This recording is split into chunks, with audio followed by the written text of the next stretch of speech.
Okay, the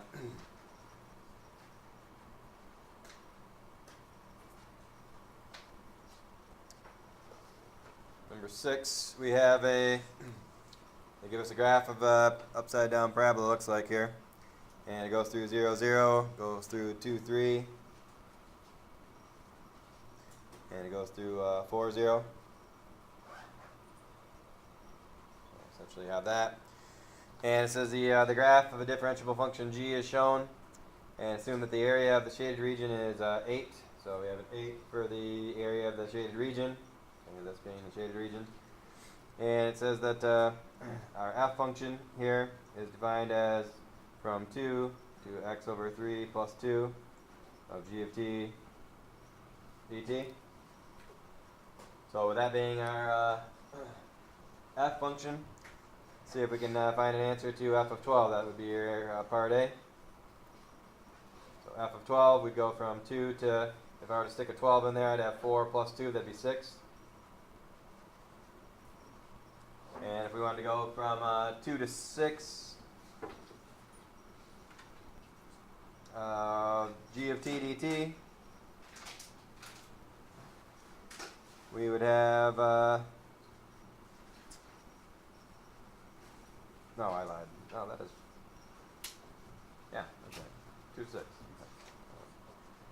Alright, so ultimately if I want to find from 2 to 6 of g of t dt, okay, the question is, with this picture, keeping in mind that that's at 4, if I went over here to 5 and 6, okay, we know that the 2 to 4 part would be 4, that would be half of that. Okay. Alright, and the question is, can we find the area from the 4 to 6 part? Is it possible to find the area from 4 to 6? And ultimately, if we had an equation for that particular curve, then we could certainly find it.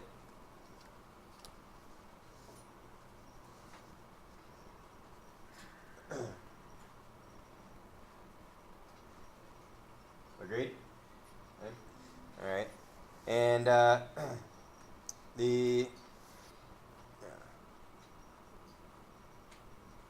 somehow they have 8 for that.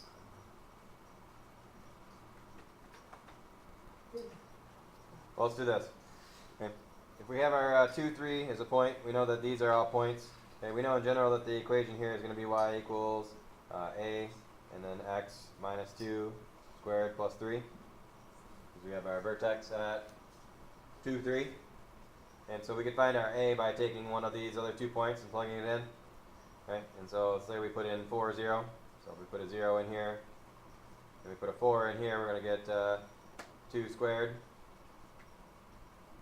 plus 3. So we get negative 3 here, we get 4 here, so we get negative 4 thirds as our a.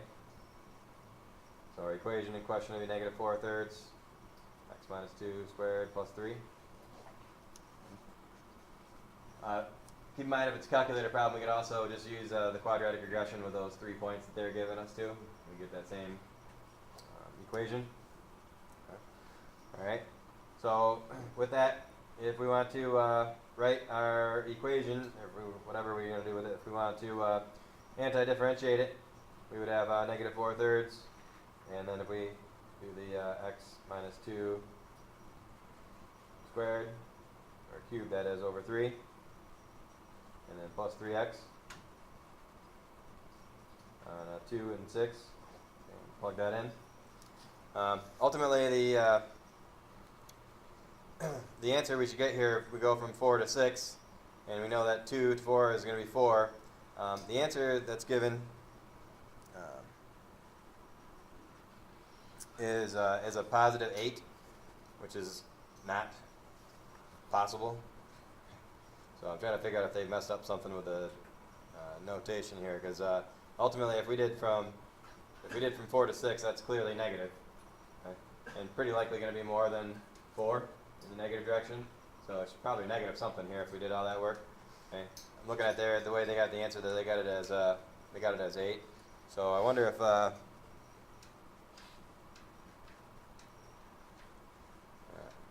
ultimately, obviously, from 0 to 4, that would be 8. I think they might have missed something in the actual question. Because let's say if we were to ultimately, I mean, if it was 2 to 6, if this was translated 2 to the right, and we went from 0, 0 to 2, 0, and then 4, 0 to 6, 0, then from 2 to 6, the answer would be 8. Okay? So I'm gonna have to look at that one too, because I think they got something's not quite right on that. Let's see if B's right here. We got they give us f prime at 6. We know that f prime, if this is f of x, that's going to be g of x over 3 plus 2 times 1/3. Again, it'd be the integrand evaluated at the upper limit times the derivative of the upper limit. We do the derivative of that integral function. So let's see how that one plays out. If we put a 6 in there, we're going to have 6 over 3 plus 2 times 1/3. So 6 over 3 is 2, of course, so it would be g of 4 times 1/3. And keep in mind, we're looking at a picture of g, and what do we know about g of 4? G of 4 is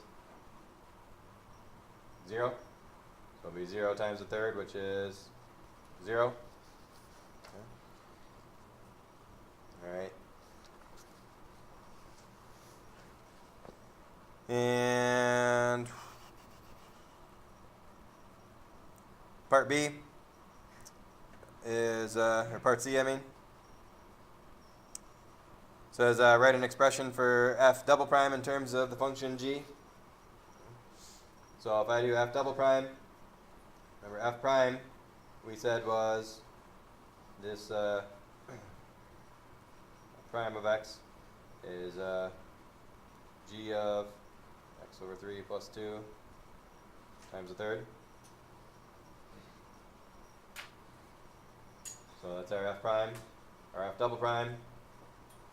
If we do a second derivative here, the derivative of this is just going to be 1/3 just being the constant, and then the derivative of this is going to be g prime at the same argument times the derivative of the argument. So ultimately 1/9 g prime x over 3 plus 2.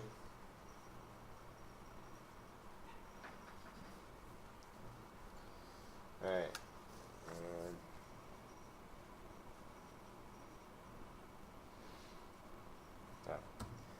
That one jives. That's good.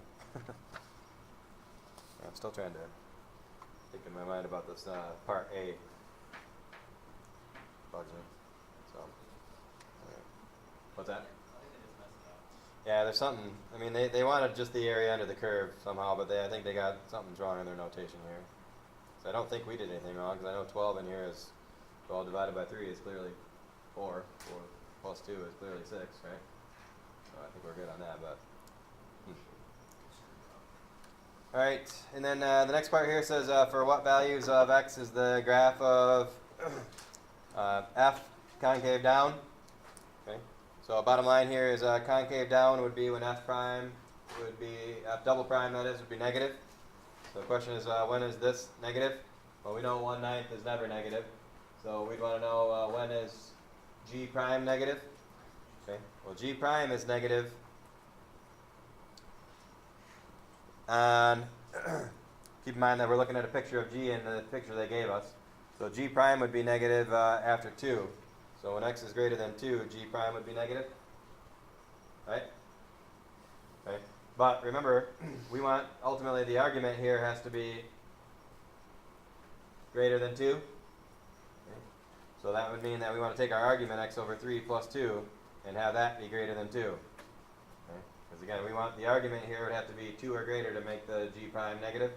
So if we solve this, we're going to get x over 3 greater than 0. We subtract. And then if we multiply by 3, we're going to get x greater than 0. So that would be our answer for part D. I'm running out of space here, but bottom line again is that g prime is negative anytime x is greater than 2.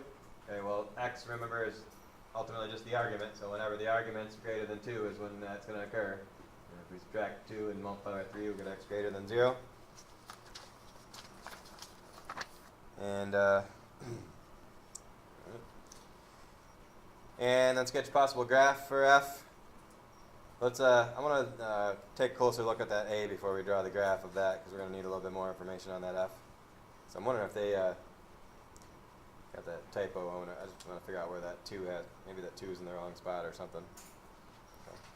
All right. So we'll finish that one up also tomorrow. So we'll look at number 5, and then we'll revisit part A of that one, and then part E also.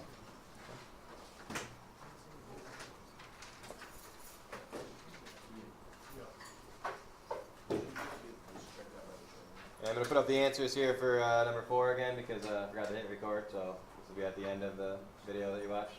So we just did our Taylor polynomial with the function, derivative, second derivative, third derivative they gave us.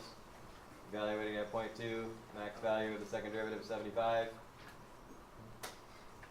And then we can build our x, f of x squared as such. And then our h is just finding the antiderivative of f. Bringing the initial condition to find c. And then we'll have our answer for h. So, if we look at that one, it'll be at the end of that video.